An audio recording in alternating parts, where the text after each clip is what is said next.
every one of you chose to come here. And I commend you on that because you're probably very busy people. Business people have businesses to run. And the people who get ahead are the people who take advantage of opportunities.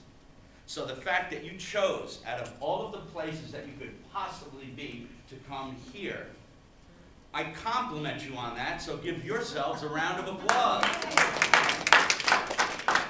And before we get into our presentation, I always think of life is all about overcoming obstacles, and it's all about challenges. And did you know on this day, April 13th, in 1970, a phrase was coined so powerful from the Apollo 13 astronauts, Houston. Anybody want to answer that? We have a problem on this day. That's fascinating. In 1997, Tiger Woods was the youngest athlete to win the Masters in 1997. That's fascinating. And the first African American to win the Masters on courses that he wasn't even allowed to play on because of his race. In 1999, Jack Kevorkian was sentenced to 25 years in prison.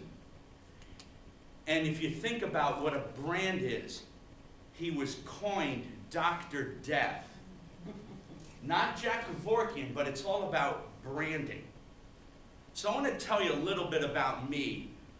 I'm originally from New York, and I grew up in a very small town called Peekskill, New York, in the Hudson Valley, about an hour outside of New York City.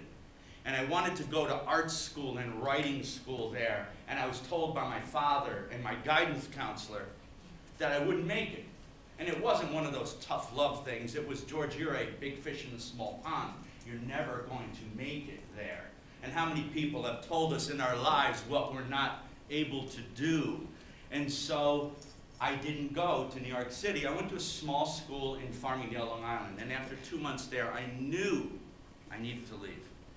And I went to New York City and I applied there, and my father said, if you want to go there, I'll support you, but I barely have enough money for 1 year because it's very, very expensive.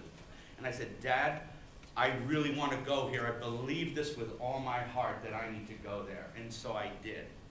And my father had a way of proving his point and got lung and brain cancer and died. And so we truly only had money for barely a year, and my mother had a nervous breakdown, and my older brother was going to school in New York and moved back to take care of my younger brothers.